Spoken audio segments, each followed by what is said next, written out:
দেশপ্রেমিক সাংবাদিক ভাইদেরকে অনুরোধ করব, মিডিয়ার মাধ্যমে ভারতের এই গতি মিডিয়ার প্রতি আপনারা দাঁত ভাঙা জবাব দিন। বাংলাদেশের স্বাধীনতার সার্বভৌমত্ব রক্ষায় আপনাদের দায়িত্ব, সেই দায়িত্ব আপনারা পালন করুন। আজকে শহীদ সাইফুল ইসলাম আলিফের শাহাদাতের 24 ঘন্টা প্রায় পেরিয়ে যাচ্ছে। বাংলাদেশের মানুষ এই সাম্প্রদায়িক সম্প্রীতির প্রমাণ দিয়েছে, তাই আজকের এই সমাবেশ সেটার প্রমাণ। আমরা যে কোনো ধরনের সাম্প্রদায়িক উস্কানির বিরোধিতা করি, যে কোনো ধরনের সাম্প্রদায়িক হামলার নিন্দা জানাই, কিন্তু আমরা স্বাধীন সার্বভৌম বাংলাদেশকে রক্ষা করার জন্য পিছুটা হবে না।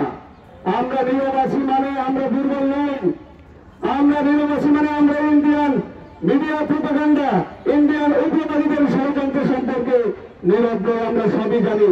কিন্তু আমরা নিরবাসী বাংলাদেশের সাম্প্রদায়িক সম্প্রীতি রক্ষার্থে। এই জন্য আজকে দোয়া সাম্প্রদায়িক সম্প্রীতি সমাবেশ দেখেছি। সংগ্রামী বন্ধুগণ, শহীদ আলিফের বাবা তার সন্তানের লাশের সামনে দাঁড়িয়ে সাম্প্রদায়িক সম্প্রীতি ডাক দিয়েছে। আপনারা এই ব্যাপারটি মাথায় রাখুন, শান্ত থাকুন, শান্ত থেকে এই যে ষড়যন্ত্র হচ্ছে, এই ষড়যন্ত্রের বিরুদ্ধে আপনারা ঐক্যবদ্ধভাবে লড়াই করুন। আমাদের ঐক্যবদ্ধতা পারে, আমাদের ঐক্যবদ্ধতাই পারে স্বাধীন বাংলাদেশের সার্বভৌমত্ব রক্ষা করতে।